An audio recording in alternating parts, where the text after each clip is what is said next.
Bertemu lagi dalam program Bincang Bola persembahan dari Jabos Media. Dan kali ini kami masih membicarakan terkait Piala Dunia 2026 yang digelar di Kanada, Meksiko, dan Amerika Serikat. Dan seperti biasa, sudah ada bersama saya Bung Edi Yulianto. Namun kali ini kita kehilangan dua partner ya, Bung Edi. Iya, mungkin ada urusan kali. Tapi nggak apa-apa lah, masih bisa seru Gimana? juga kalau kita berdua. Tapi yang kurang gimana gitu ya, masih ada yang kurang ya. Tapi nggak apa-apa lah ya. Semoga kita bisa bahas tuntas ini Iya. tentang persaingan Piala Dunia, Bung. Tapi mukanya kelihatannya kok ngantuk ya. Bisa begadang, Bung, Begadang malam, ya? Bung. Pasti nonton terus ya? Ya, nggak semua juga sih. Atau jagoannya kalah? Oh enggak ya, Prancis masih maju sih. Prancis ya. masih maju, jangan salah dong. Kemarin Dan kan menang lawan Swedia kan. satu-satunya tim gede yang masih konsisten. Betul. Ini kalau kita bicara itu tentang tim gede, Prancis ya. Iya. Alhamdulillah. Alhamdulillah. Karena bisa dibilang satu-satunya yang tampil apa ya dari awal sampai babak Bisa 32 dibilang besar ya. konsisten. Konsisten ya. Ya. Lolos ke 16 besar dengan meyakinkan mengalahkan salah satu ini ya. Dia ngalahin Swedia waktu pas kemarin. Iya, Swedia juga yang dikalahkan tim gede juga. Tim gede, makanya. 3-0 ya. Iya, tapi ini kan bisa dibilang apa ya, ujian awal lah. Kalau nanti dia masuk, nah kan sekarang udah ke 16 besar. 16 besar. Nanti 16 besar terus ke perempat final, semifinal. Nah itu pertarungan ibaratnya ujian buat si Prancis. Iya. Terkait dengan tim gede nih. Ada dua tim gede yang ya sayang bener ya buat fansnya, kalau bisa dibilang fans Jerman atau Belanda gitu. Padahal mereka kan bisa kemarin apa? Belanda itu kan jagoannya. Oh, salah satu rekan kita itu. Iya, Pak Bintang tuh. Apa karena udah tersingkir? Jadi dia nggak nongol ya? Dia nggak nongol lagi kali ya. Kalau nonton malu dia. Iya, kayaknya gitulah. Dia kecewa dia. Iya. Karena udah tersingkir. Tersingkir jadi nggak nongol ya Belanda. Gitu. Tapi nggak tahu lah dia. Tapi sebenarnya bagus juga tuh, Bung, untuk Jerman sama Belanda itu apa bisa dibilang persamaannya tuh hampir momennya tuh sama gitu. Maksudnya sama-sama 1-1 terus ibaratnya penalti. Kalahnya di penalti. Cuma kalahnya itu sama tim yang bisa dikatakan underdog itu. Ya kan? Kalau Belanda lawan Maroko kalah. Kalau Maroko masih inilah mungkin tapi sebenarnya lebih condong ke Belanda sih. Kemarin unggulannya memang Belanda. Tapi kan memang kalau bisa dibilang Maroko, oke lah, setuju saya, ibaratnya masih 50-50 lah sama ini. Cuma kalau yang disayangin itu Jerman kalah sama Paraguay yang secara ibaratnya tuh di atas kertas banyak pengamat atau segala macam tuh Jerman yang diunggulkan. Tapi ya kembali lagi. Cuma memang Jerman ini setelah juara Piala Dunia 2014 ya? 14. Di Brasil. Menurun tajam. Pada 2018 mereka nggak lolos dari fase grup. Oh, yang di Rusia itu ya? Di Rusia. Kemudian di 2022 di Qatar juga nggak lolos fase grup. Iya. Waktu itu kan disingkirkan oleh Korea kan? Korea. Kalah sama Korea juga kan? Tapi kok pelatihnya nggak mundur ya? Padahal beberapa pelatih yang lain tuh kalau misalnya ini udah menyatakan ibaratnya saya bertanggung jawab mundur. Nah si Nagelsmann masih kayaknya antang-antang aja itu. Mungkin lah, tapi kayaknya udah ada rumor terakhir ini, Bung. Salah satu pelatih terbaik di Jerman. Siapa tuh? Klopp kah? Betul, Jurgen Klopp ini ada isu-isu mulai dirumorkan untuk bisa menangani timnas Jerman. Der Panzer ya. Der Panzer National Mannschaft ini yang yang memang menarik sih ini jabatan dari pelatih. Tapi kalau kita bicara Jerman nih, Bung ya, maksudnya Jerman itu kan identik namanya Der Panzer. Betul. Atau tank lah atau apalah istilahnya bisa dibilang gitu ya. Nah, lambat laun ibaratnya makin lama tuh panas gitu. Nah, sekarang kok ibaratnya kayak entah mesinnya rusak atau gimana itu. Kayaknya nggak pakai mesin diesel deh. Diesel mahal sekarang. Bahan bakarnya mahal. Oh gitu. Makanya nggak pakai mesin diesel lagi. Tapi itulah kenyataannya bahwa Jerman udah tersingkir ya. Kejutan terbesar juga, selain Belanda juga kejutan, disingkirkan Maroko. Dan Belanda ini ada yang unik. Apa itu? Apa tuh? Terkait dengan Kluivert. Oh itu anaknya. Glenn Kluivert nih ya, ternyata menjadi bisa dibilang Justin. Iya, menjadi salah satu penyebab tersingkirnya Belanda juga. Iya. Masih ingat tahun 2000, kayaknya 2000 ya, di Piala Eropa ya. Di Euro 2000 itu Belanda ketemu Italia. Adu penalti juga. Dan tendangan Kluivert itu juga gagal. Tendangan penalti. Jadi banyak ibaratnya netizen tuh menyamakan. Betul. generasi ayah anak ini ya, ibaratnya gagal di ayah, gagal di anak. Dan juga gagal di timnas Indonesia. Oh, kok dibawa-bawa ke timnas Nah, karena iya. itu ya? Karena itu mungkin netizen Indonesia juga agak gimana gitu. Pasti netizen Indonesia itu. Iya. Dan tanggalnya juga identik 29 Juni. Oh gitu. Iya. Oh, cocok logi berarti biasanya. Iya, waktu Patrick Kluivert gagal itu juga 29 Juni. Giliran Justin Kluivert juga 29 Juni. Gagal penalti juga, dan Belanda juga sama-sama tersingkir. Itu udah masuk para ramal dari dukun Ghana belum? Enggak kayaknya ya? Kalau itu enggak sih. Oh enggak ya? Enggak, itu enggak. Mungkin ya memang klannya Kluivert ini enggak bagus lah. Nah kalau misalnya enggak bagus, kenapa si Ronald Koeman masukin si Justin ya? Makanya. Oh gitu ya. Harusnya dia berkaca dari bagaimana kegagalan bapaknya ya. Bapaknya di timnas Indonesia kan. Gitu. Gagal mengangkat Indonesia tampil di Piala Dunia, justru Kluivert malah dipanggil. Dibawa-bawa Glenn Kluivert ini. Nah, itu kalau bicara ibaratnya kegagalan-kegagalan tim nih, Bung, kan ada Belanda itu juga ibaratnya efek dominonya ya si Koeman kan udah menyatakan mundur kan. Yeah. Terus juga beberapa yang ibaratnya sebelum fase 3-2 besar ini kan sebelumnya penyisian grup itu juga beberapa pelatih itu udah menyatakan mundur ya setelah dipastikan timnya udah lolos kan. Ya kayak Skotlandia tuh Park tuh si Lamochi yang udah sebelumnya paling pertama tuh Tunisia. Paling miris itu lah ya. Yang lebih parah ya nggak pernah menang. Korea, Bu. Si siapa itu? Hong Myung-bo. Bung. Nah, itu selain diomelin presidennya, pulangnya udah langsung diamanin polisi. Iya, dimaki-maki supporter juga kan di bandara. Waktu wawancara mukanya di blur, nggak tahu tuh hoax atau enggak. Kalau itu aku malu banget sih benar. Terus wawancara kok di blur itu loh. Ibaratnya ada semacam kayak pernyataan kalau di minimarket atau apa gitu ya. Nggak tahu ini ya pemberitaan gitu ya. Itu kalau pelatih ini masuk itu kayak langsung ditolak gitu loh. Iya. Segitunya kan. Tapi memang kenapa? Karena harapan besar dari masyarakat Korea ini terhadap timnas Korea ini sangat tinggi. Karena gini, Bung, mengacu dari edisi-edisi sebelumnya, Korea itu ibaratnya semacam kebanggaan Asia, selain Jepang atau Iran, Australia. Jadi mereka ini biasa memang selalu lolos ke putaran berikutnya. Nah, kalau misalnya sekarang nggak lolos, ya semacam penurunan, coreng muka orang-orang Korea lah. Masih ingat nggak, Bung? Korea ini adalah negara pertama dari Asia yang mampu melangkah ke semifinal Piala Dunia. Oh iya, pas main di rumah sendiri ya. 2002 ya. Iya. Tapi akhirnya kan kalah Turki kalah itu juga ya. Kan.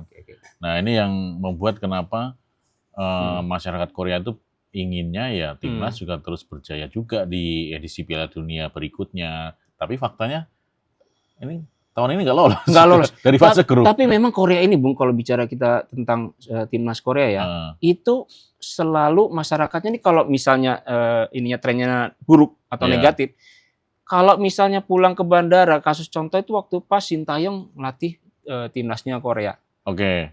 Pas pulang itu pas 2018 juga di Rusia, pulang itu langsung dilempar telur di bandara. Tapi sama fansnya Korea. Nah, makanya untuk tahun ini pas pemain-pemainnya pulang itu nggak ada semacam ritual penyambutan di bandara. Ya takutnya bukan telur lagi nanti yang ditimpuk. Kursi ya. Kursi bandara jangan melayang. Itu dia, Bang. Iya. Tapi itulah resiko dari pelatih ya ketika ya memiliki tanggung jawab yang besar ya. Betul. Apalagi kan ini ibaratnya bukan bawa tim, bawa negara. Gitu kan. Di Piala Dunia juga negara kan. Pantes aja itu presidennya Korsel ngamuk-ngamuk gitu. Iya. Karena mungkin ini adalah salah representasi wajah dari Korea di Piala Dunia. Iya, ya dia kembali bukan hanya Korea juga karena dia ibaratnya kebanggaan Asia dengan harapan kalau misalnya prestasinya bagus kan Asia terangkat. Iya. Nah, mungkin kegagalan ini yang membuat si presiden marah tuh. Betul. Beda dengan nasibnya dengan pelatih Jepang ya. Si Hajime itu ya. Hajime itu kan berhasil meloloskan ke 32 tapi besar. Kan kalah juga ya. Tapi akhirnya tersingkir ya. Tapi berhasil sih memang. Cuma memang sebetulnya kalau mereka bisa mengalahkan Brasil, wah itu prestasi besar ya. Karena memang sebelumnya kan pernah mengalahkan di persahabatan 2025. Pertandingannya itu sebenarnya pertemuan sama Brazil, antara Brazil sama Jepang nih Bung ya, itu kan 11 pertemuan sebelumnya. Iya. Di antara 11 pertemuan itu Jepang cuma menang sekali. Iya, di persahabatan kemarin iya. kan. Cuma kalau misalnya mengacu itu ya, apalagi Harusnya kan bisa. Jepang itu kan udah beberapa ditinggal kan, kayak Kubo nggak main, terus juga pilar-pilar, nah itu bisa jadi kalau misalnya kalah sama Brazil kemarin, ya wajar aja sih saya bilang. Iya, dan apalagi sebenarnya Jepang ini menariknya sempat unggul dulu kan. Ya, kemarin unggul waktu dulu, pasti 3-2. kemudian berhasil dengan semangat mental juaranya, berhasil comeback, kemudian akhirnya menang dengan 2-1, dan golnya ya sangat menyakitkan bagi Jepang di injury time. Iya, kembali lagi Bung kan, karena ibaratnya itu konsentrasi ya dibutuhkan, bukan hanya misalnya di babak awal. Nah itu makanya selalu tuh pelatih mewanti-wanti, ibaratnya pertandingan full harus konsentrasi penuh. Ya di situ akhirnya kalau misalnya sedikit pun nggak ada konsentrasi, ya udah akhirnya dibayar mahal dengan. Tapi meski tersingkir, dikalahkan Brasil, ya itu sebenarnya memang secara kehormatan mungkin ya wajar lah. Dan menariknya pelatih ini, Hajime ini kemudian mendapatkan juga semacam privilege. Keuntungan atau apa gitu ya, keistimewaan dia gitu ya. Ternyata ditawari kontrak baru lagi. Sama federasi itu ya, JFA itu ya. Meski gagal mengalahkan Brasil. Berbanding terbalik sama Korea. Nah itu dia, Korea nggak lolos dari fase grup ya. sampai ke supermarket aja diblok pokoknya. Iya, karena memang di bawah Hajime ini Jepang mengalami perkembangan yang cukup pesat kan. Betul. Salah satunya untuk pertama kali bisa mengalahkan Brasil meski di laga persahabatan. Tapi ya sayangnya momen itu atau pengalaman itu nggak tertularkan di pertandingan kemarin di babak 32 besar. Ya. Ada lagi kejutan yang lain, Bung? Banyak sih sebenarnya ya. Salah satunya tentunya Uruguay ini loh. Uruguay kemarin itu kalau misalnya ini itu kan pelatihnya Marcelo Bielsa. Itu juga kan salah satu pelatih yang akhirnya memutuskan mundur. Karena kan dari 3 pertandingan itu Uruguay cuma hanya menghasilkan 2 pertandingan seri. Betul. Nah dengan 2 poin sempat dimasukkan di peringkat 3 terbaik.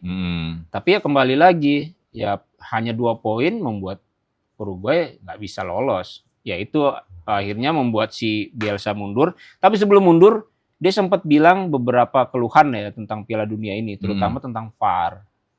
Iya, memang ada beberapa kali keputusan VAR ini yang dikritik juga, Bung. Itu dia. Jadi bukan hanya dari si pelatihnya yang ibaratnya menemani tim bertanding, dari pengamat ibaratnya juga ngomentarin. Salah satunya kan VAR. Yang mungkin merasa bahkan sempat mengucap pelatih dari Iran ya, bahwa timnya itu diperlakukan tidak adil di Piala Dunia kali ini. Ya itu dia. Ya kan? Kembali lagi nggak tahu apa settingan. Masih ingat golnya siapa itu yang dibatalkan ya ketika di pertandingan terakhir?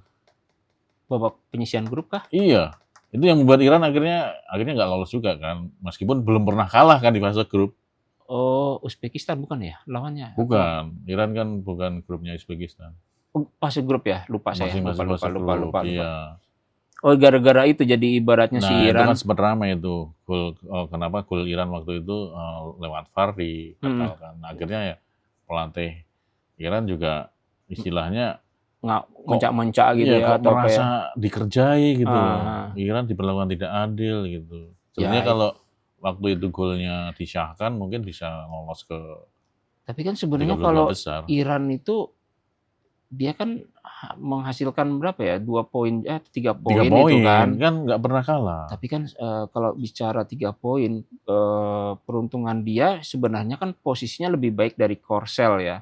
Iya. Nah, dia peringkat 3. Jadi peringkat Republik Kongo kalau nggak salah itu yang akhirnya dia membuat si posisi Korea Selatan sama si Iran akhirnya tersingkir. Karena Iran hanya pertandingan terakhir akhirnya hanya bisa mendapat 1 poin kan. Nah, 1 poin. Kalau menang beda cerita. Itulah kenapa golnya yang tidak disahkan itu mendapat inilah. Tapi kualat juga dia kan akhirnya ketemu Inggris dini hari tadi itu. Yang Kongo kan. Ya, sempat memang leading tapi akhirnya 2 gol Harry Kane yang membuat dia ibaratnya comeback tuh Inggris lolos ke fase berikutnya. Makanya nih muka masih begini kan nonton pertandingan itu jadi malam masih inget jadinya kan. Tapi yang menarik ini tuan rumah nih selain lolos ke 30 besar juga lolos ke 16 besar tiga-tiganya. Ya makanya ini apa settingan si game berlaku di Piala Dunia? AS. Iya. AS lolos setelah mengalahkan Afrika Selatan. Afrika Selatan. Itu Kanada. Oh, bukan. AS itu ngalahin Bosnia. Ya. Kemudian Kanada ngalahin Afrika Selatan. Meksiko ngalahin Ekuador. Lolos ke 16 besar. Ini mungkin kejutan juga. Mungkin untuk pertama kalinya juga ya. Tapi karena pertama kali juga sih ya Piala Dunia di negara. Tapi waktu pas kalau bicara Korea sama Jepang tuan rumah bersama di 2002 lolos juga. Tapi formatnya kan belum ada 32 besar. Iya betul kan? Sih. Cuma kan waktu itu sampai Korea semifinal, Jepang juga masuk sampai perempat final. Ibaratnya ya mungkin ada semacam kalau Bung bilang privilege. Keuntungan tuan rumah lah. Mungkin itu. Mungkin ada. Yang menarik kan di Piala Dunia 2002 kan, waktu itu bagaimana Korsel ya dinilai banyak yang dalam tanda kutip ya, wasit membantu Korsel untuk bisa melaju terus ya. Salah satunya waktu ingat momentum si Anjung Han nyetak gol di momen-momen krusial itu. Lawan Italia. Ya itu kan ibaratnya momen sebelum dia melaju ke semifinal itu, ngalahin Italia. Tapi bedanya di mana terakhir itu di Qatar ya? 2022 Qatar. Nggak lolos kan Qatar? Nggak lolos. Iya kan? Iya, tapi ya kembali lagi ini memang untuk Asia ada beberapa pelatih khususnya dari pelatih Australia itu menyatakan kalau misalnya beberapa negara khususnya Asia ini memang belum memiliki kapabilitas untuk bersaing di tingkat dunia lah. Kalau udah di level fase knockout ya? Fase Piala Dunia. Jadi ya kenapa ibaratnya hanya beberapa tim, kalau dalam edisi kali ini cuma Jepang, Asia diwakili Jepang sama Australia. Nah sebenarnya kan kalau untuk wakil Asia itu kan ada Uzbek, Iran, Jordan, nah Irak juga termasuk Iran. Nah ada 9 kenapa hanya 2? Nah, memang mengacu dari edisi-edisi sebelumnya, belum ada ibaratnya wakil Asia yang bisa lebih dari 3 tim yang bisa lolos ke fase berikutnya. Jadi kalau untuk edisi-edisi sebelumnya tuh bisa ketebak nih, Jepang, Korea, Australia, atau Jepang, Australia. Ya, jadi hanya itu aja. Nah, kita sekarang masih nunggu juga nih bagaimana hasil dari Australia kan? Australia, betul. Jadi kan dia ketemunya kalau nggak salah Mesir. Di 32 besar. Ketemu salah ya? Ketemu salah. Mungkin ya video ini kan akan tayang di hari Jumat mungkin ya. Masih bisa lah, kita kupas sedikit kali ya. Iya, Jumat. Ketemu Kan babak 32 besar itu sampai tanggal 4 ya. Tanggal 4 tuh main di waktu sono kan. Jadi kalau misalnya kita bicara sedikit kupas tentang pertemuannya si Australia sama Mesir. Jadi gini Bung, ada catatan dari sekitar 5 edisi Australia lolos ke fase knockout.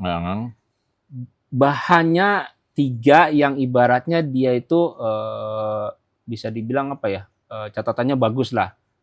Catatan bagus itu ibaratnya nggak terlalu dilema atau apa segala macam gitu. Tidak merah gitu ya. Kayak rapor itu ya. Hitam semua. Tapi kembali lagi Bung, kalau misalnya dari statistik ini untuk fase berikutnya itu Australia bisa dibilang jelek. Jeleknya itu selalu mentok setelah fase grup. Jadi misalnya gini, kalau edisi sebelumnya itu nggak kenal kan ibaratnya sampai 32 besar. Ya, langsung 16 besar. Langsung 16 besar. Ya. Nah, mereka lolos ke 16 besar, tapi habis itu langsung mentok di situ. Oh, berarti pencapaian terbaik hanya di 16 besar ya? Di 16 besar. Jadi contoh terakhir itu waktu pas di Piala kemarin, Piala Dunia 2022 di Qatar, itu dia dikalahin sama Argentina. Oh iya. Dan sebelumnya itu dia juga kalah kalau nggak salah sama Jerman atau Portugal itu, saya lupa. Di 2018. Jadi si Australia ini ibaratnya pertaruhan dia ketemu sama Mesir. Kalau misalnya dia menang sama Mesir, itu secara pencapaian terbaik mereka untuk Piala Dunia. Rekor di Piala Dunia. Rekor di Piala Dunia, nah, beda sama Mesir. Mesir memang pencapaiannya itu lebih bagus ketimbang Australia. Dia pernah lewat lah fase ibaratnya 16 besar sampai ke perempat final gitu. Tapi mereka punya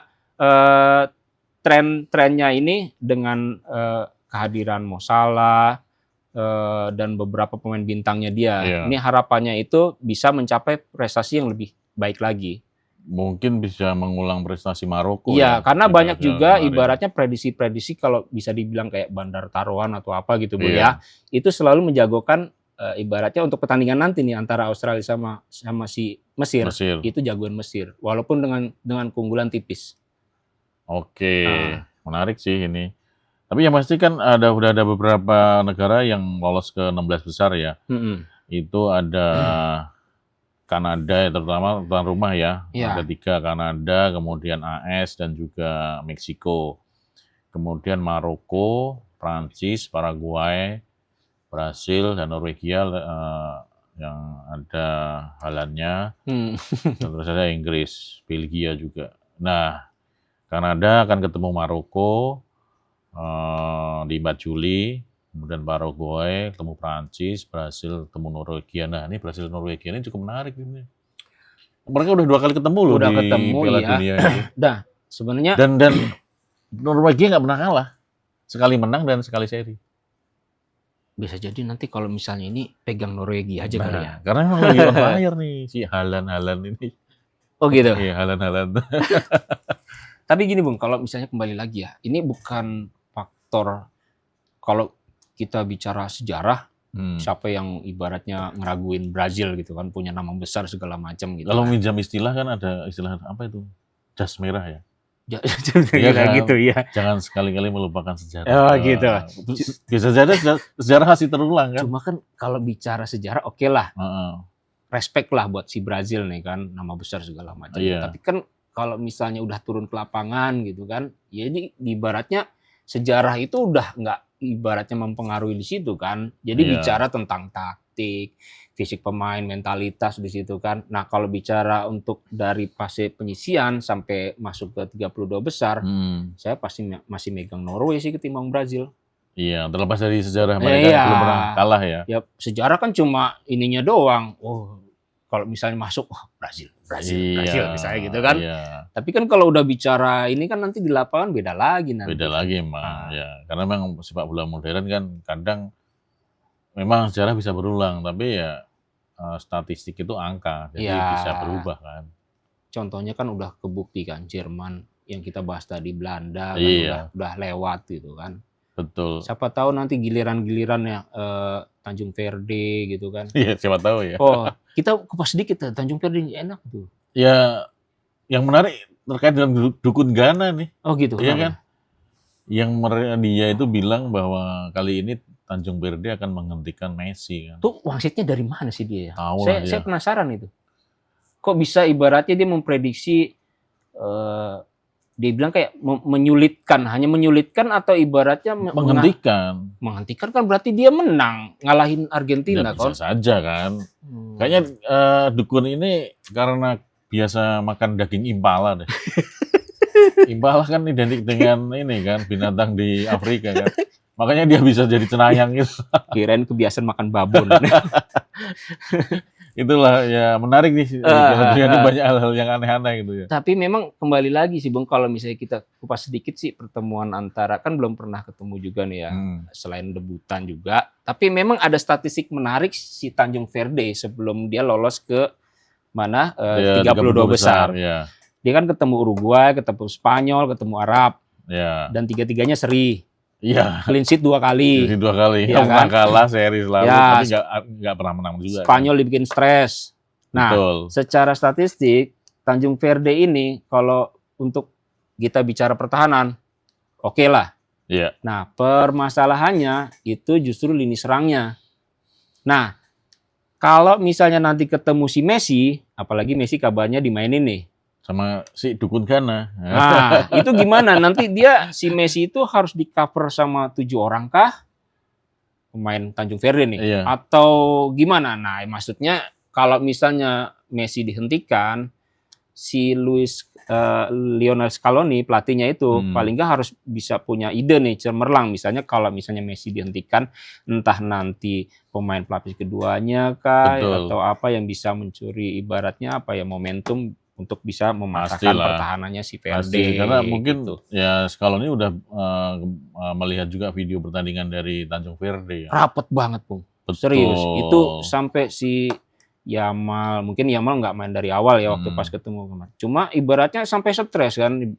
Ya itu membuat ibaratnya apa ya, pertahanannya dia ini Tanjung Verde layak diacungi jempol nih. Karena setiap kali Tanjung Verde main, dia kontra-strategi dengan lawannya. Itu kenapa susah tuh Spanyol bisa membobol gawang Tanjung Verde. Cuma kan Messi kalau bicara kita nanti pertemuan ini kan Messi lagi gacor-gacornya nih, Bung. Nah, nyetak gol terus gitu loh. Di 3 pertandingan fase grup nyetak gol terus ya? Itu dia. Kan sempat sebenarnya itu hat-trick bisa 2 kali karena waktu pas sebelumnya itu terakhir lawan siapa ya, lupa saya itu. Itu Austria. Ya kan? Nah, dia memberikan apa ya, hadiah penalti sebenarnya dia mau ambil. Gagal kan tuh? Iya, bukan terakhir itu kalau nggak salah. Lawan apa gitu ya. Dia memberikan ke Otamendi. Ibaratnya karena si Otamendi itu kan terakhir untuk timnas. Lupa saya lawannya siapa itu, lupa. Atau Lautaro yang penalti lawan. Tapi itu waktu itu Messi cadangan kan. Baru masuk kayaknya masuk. Nah, kalau bicara Messi ibaratnya kan nanti ini dia udah 6 gol. Ya walaupun secara top skor dia. Total berapa? Apanya? Golnya di Piala Dunia sepanjang. Dia kemarin nambah berapa ya? Pokoknya si Klose udah lewat lah. Udah lewat kan? 18 kayaknya. Nah, 18. Iya. Kan kemarin dia sama itu hat-trick tuh waktu Klose. Dia nambah 2 lagi ya berarti 18 benar. 18 kan? Waduh. Cuma untuk edisi sekarang Piala Dunia ini dia 6. Sama kayak Mbappe. Cuma kan kalau untuk produktif si Messi karena si Mbappe starter terus gitu kan. Secara jumlah menit bermain lebih banyak. Ya. Gitu. Apalagi ntar lawan Verde. Betul. Prediksi kira-kira berapa tuh? Prediksi, aduh susah ini. Kalau ada dukun Ghana ini loh. Itu kan pasti akan mempengaruhi peta ini kan. Itu taruhan.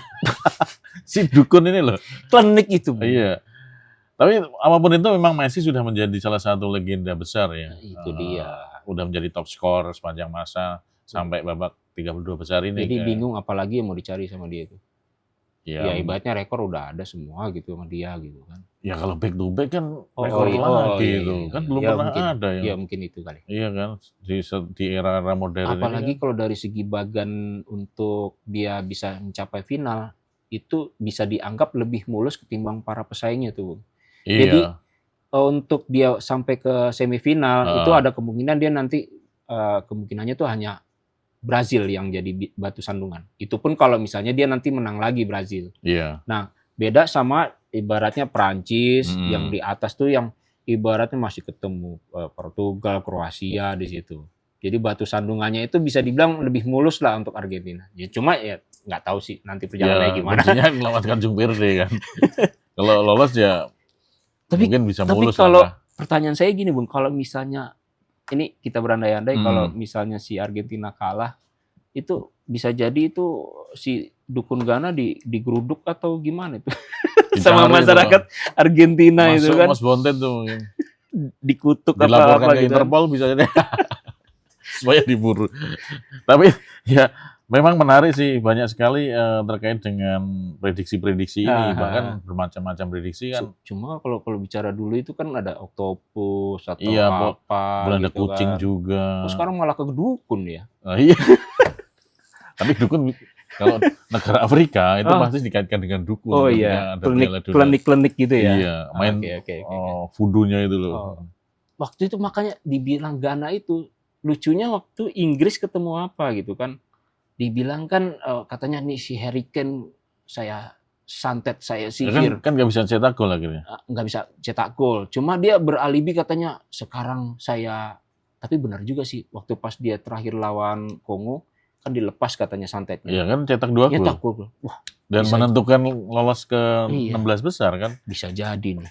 Tapi alibi dia yang ibaratnya si kaos merah yang bakal juara kira-kira gimana itu? Kaos merah coba sebutin. Portugal. Ini udah nggak pasti dong. Nggak masuk lah, biru. Iya. Biru. Apalagi julukan kan Le Bleu. Le Iya. Bleus. Argentina berarti lewat dong. Argentina juga kan biru putih gitu biru kan. Langit kan. Nah, berarti kalah sama Tanjung Verde. Nggak tahu juga. Terus satu lagi ini. Apa? Belgia juga merah kan? Belgia. Kan dia setan merah. Oh iya. Inggris nggak? Inggris kan yang utama putih. Oh putih ya? Iya.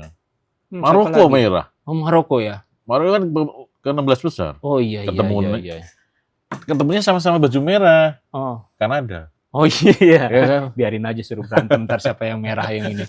Tapi menarik ini loh, 3 tuan rumah kan udah dipastikan ke 16 besar kan. Meksiko, itu ya. Peluang mereka untuk lolos ke perempat final terbuka karena memang Kanada itu ketemu Maroko, tapi memang berat sih kalau ketemu Maroko. Kemudian Meksiko ketemu Inggris. Nah ini Meksiko Inggris ya. Agak imbang sih Meksiko Inggris. Kemudian AS Belgia juga saya rasa berimbang juga. Tapi kalau ngacu ini Amerika Belgia tuh kayaknya Amerika bisa kemungkinan lolos lagi. Bisa. Karena fasenya itu waktu pas dari fase grup itu bisa dibilang meningkat terus. Meningkat tuh. Jadi cetak gol tuh selalu di atas. Betul. 1 gol, 2 gol gitu kan. Lawan Bosnia itu kan sebenarnya nggak expect juga bisa menang 2-0 kalau nggak salah. Cara kan Bosnia ini juga penampilannya ya karena ciri khas permainan dari Eropa Timur kan Bosnia ini cukup ngotot juga. Tapi ketemu AS, AS berarti kan punya potensi gede. Apalagi lawannya ini kan Belgia. Belgia lolos ke 16 besar juga pas lawan Senegal tertinggal dulu. 0-2. 0-2 akhirnya di comeback gitu ya. Comeback. Sebetulnya kalau tergantung strateginya nanti si Pochettino. Bagaimana AS ini ketika sudah unggul jangan sampai di comeback. Iya, tapi jersey utamanya apa tuh? AS lupa saya. AS itu apa ya? Putih kayaknya. Putih. Berarti gagal lolos. Belgia merah ya. Kembali lagi tadi. Ya kita cari yang merah aja pokoknya. Nah, terkait yang lain nih, Bung Eye, mungkin secara performa tuan rumah juga oke ya. Semuanya lolos ke 16 besar. Kemudian kejutan ya beberapa negara juga nggak lolos kan, Jerman, kemudian Belanda, ya. Tuan rumah secara penyelenggaraan nih. Kalau secara penyelenggaraan sih sejauh ini paling kontroversinya itu kan hanya di awal-awal jelang dia pembukaan itu aja kan. Jadi kayak ibaratnya masalah visa, terus masalah kayak tempat latihan, karena beberapa kan ibaratnya kontestan tuh ngeluh gitu kan. Jadi so far ya ibaratnya hanya itu aja sih. Tapi sejauh ini sih untuk masalah keamanan segala macam ya masih bagus sih. Masih bagus gitu aja sih. Iya, dan ini kan format sejarah baru kan yang format 48 tim ya. Pertandingan jadi lebih banyak. Betul, kan? Karena itu juga ada beberapa tim yang ibaratnya jadi kayak bolak-balik tuh, Bung. Jadi artinya gini, dia main nih misalnya kayak penyisihan grup. Penyisihan grup masih di Meksiko misalnya. Pertandingan kedua di Meksiko. Pertandingan ketiga karena digelar di pertandingan yang waktu yang bersamaan.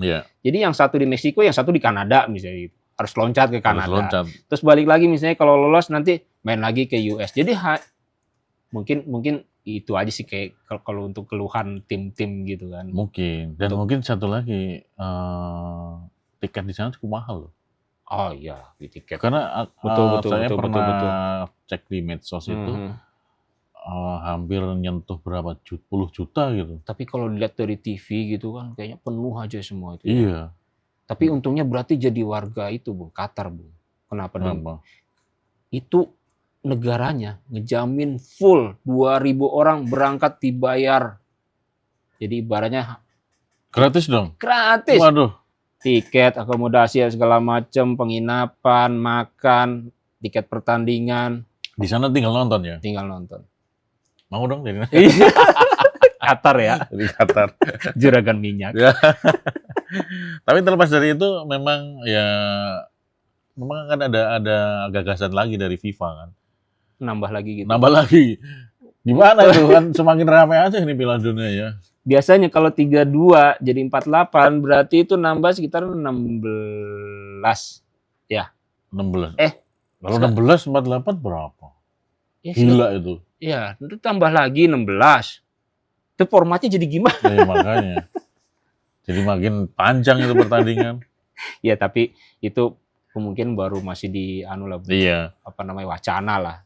Cuma penonton nih pasti matanya beler semua. Kayak saya jadinya. Tiap hari begadang gitu. Terus yang kerja gimana? Kerjanya ngantuk gitu ya. Kenapa nonton Piala Dunia? Baru mulai jam 5 subuh gitu kan. Iya. Kalau siangan sedikit jam 8 atau jam 10 masih enak itu kan sambil ngopi gitu. Iya. Tapi itulah yang menariknya memang pasti Piala Dunia ini kan menjadi salah satu magnet ya bagi pecinta sepak bola. Betul. Ya ini momen terbesar ya. Puncak dari sebuah sepak bola ya. Ya harapan juga untuk nanti 2030 lah kesempatan buat timnas kita Indonesia. Supaya kita bisa lihat juga kan. Karena kan udah belajar juga untuk edisi sebelumnya mentok di putaran keempat misalnya atau babak keempat. Ya nanti dengan persiapan kan udah ibaratnya sekarang perjalanan waktu ibaratnya godok yang pemain-pemain sekarang makin mateng nanti pas di sana udah nggak perlu lagi sampai putaran 4, cukup putaran ketiga kita lolos gitu. Iya. Harapannya gitu kan. Nah, ada lagi yang menarik ini, Bung Iye. Rekor individu ini Cristiano Ronaldo catat sebagai pemain pertama yang selalu nyetak gol kan dia kalau nggak salah 5 edisi ya kalau nggak salah. Iya, 5 edisi Piala Dunia berbeda. Salah pemain pertama loh nih. Di usia yang udah 40 kan dia. Karena berambisi juga sih waktu pas kemarin si Messi itu rivalnya itu nyetak gol terus sampai hat-trick, ini nggak gol, akhirnya dia brace kan di pertandingan berikutnya. 2 gol dia udah cetak ya. Nah, itu. Tapi tetap banyak netizen sih yang bilang kalau Ronaldo perbandingan gitu ya Messi, yang ini masih egoisnya masih kelihatan banget gitu. Ronaldo. Kalau Messi ini masih mengutamakan tim, gimana caranya. Ini bukan pribadi, maksudnya saya ngutip beberapa netizen aja ya. Maksudnya kalau untuk dia ibaratnya main di timnya masing-masing, Argentina atau Portugal, jadi ibaratnya perbedaan itu yang mencolok di antara dua GOAT nih. Iya. Dan Messi juga selain nggak mau kalah juga dalam rekor individu juga kemarin kan dia jadi pemain pertama yang selalu mencetak gol dalam 7 pertandingan beruntun di Piala Dunia. Messi itu? Messi. Dihitung kalau Messi pasti dihitung di Piala Dunia 2022 kan? 22. Sampai Piala Dunia hari sekarang ini. Jadi dalam 7 pertandingan beruntun itu. Oh, dia selalu nyetak gol. Selalu nyetak gol. Mungkin yang nggak di. Tapi saya jamin nanti hari Sabtu berarti ngikut anak muridnya yang dukun Ghana ini kayaknya nggak nyetak gol ini besok nih. Oke, menarik sih ya. Nah, kalau mungkin dari POV jurnalis bola nih, potensi besar nih untuk yang juara. Tuan rumah dulu deh. Kalau misalnya dibandingin 3 tuan rumah bersama, saya masih megang Meksiko. Ya, tim bukan ngecilin US atau Kanada ya kan, tapi Meksiko ini punya potensi banget nih, potensi besar untuk bisa dia. Kalaupun juara, saya masih ragu ya dia bisa juara. Tapi paling nggak ya bisa perempat sampai semifinal. Saya masih prediksi dia sampai sana tuh. Paling gitu. Ya mungkin karena kita video ini tayang kan beberapa pertandingan di 30 besar masih berlangsung ya. Meksiko kan udah 32 16 ya. 16 besar. Yang 16 besar itu ya beberapa tim gede ya cuma Prancis sama Brasil kan. Yang Inggris sama Meksiko. Nah, Meksiko ini punya potensi gede. Oke, Bung Iye, rasanya memang menarik sih membicarakan Piala Dunia ini, tapi ya lagi-lagi kita dibatasi durasi sih. Gimana, Bu? Ya, tapi kita masih akan ada tayangan berikutnya kan. Nanti si tayangan berikutnya ya terkait dengan fase berikutnya juga. Kalau misalnya ini kan kita tayang mungkin Argentina langsung nanti ketemu si Tanjung Verde ya. Nah, kalau misalnya Argentina kalah kita langsung aja lagi. Podcast lagi gitu kan. Iya, harus lah. Karena pasti rame itu kan Argentina. Di 16 besar rame. Iya. Hasilnya juga ada beberapa udah ketahuan kan. Enggak, ini kalau misalnya si Argentina kalah gitu. Oh iya. Oh langsung kita ini kan. Itu berita besar juga. Tapi yakin nggak Argentina kalah? Kalau PFV saya kok masih Argentina. Argentina ya. Kayaknya dukunnya nggak mempan. Oh. Dukun Ghana ini nggak mempan. Sajennya kurang ya. Iya. Kok bicara dukun gitu? Ya karena memang lagi rame juga. Oh, dia viral soalnya. Si Ghana itu ya dukun. Iya. Oke Bung Ye, terima kasih ya Bung Ye atas perbincangan menarik juga sih ya. Tapi ya durasi membatasi kita. Kita pasti akan bertemu lagi di podcast selanjutnya dan masih seputar Piala Dunia 2026 karena ya di fase knockout berikutnya pasti akan masih ramai lagi. Apa terkait dengan kejutan, kemudian sejarah yang tercipta maupun kontroversi yang terjadi. Oke, terima kasih. Sama-sama. Ketemu lagi di podcast berikutnya. Semoga sudah ada 2 orang yang biasa kita nemani ya. Semoga nanti walaupun Belanda udah tersingkir, dia nongol lagi nanti. Ya mudah-mudahan sih ya, udah ada yang bisa nemani. Karena kalau nggak ada dia nggak rame nih. Karena dia bukan hanya ini, Brazil kan masih ada. Ya semoga lah dia tinggal nunggu Brazilnya. Iya, moga-moga masih ketemu lagi lah. Bung Bintang. Dia nggak kecewa banget, jadi masih mau podcast. Meskipun timnya udah kalah, tersingkir. Oke, terima kasih atas perhatiannya. Pemirsa setia Jawa Pos, semoga ya mungkin menghibur dan juga bisa sedikit untuk memberikan gambaran-gambaran terkait tim mana yang akan dipilih gitu ya. Iya. Sampai jumpa dalam podcast Bincang Bola berikutnya dan sampai jumpa lagi.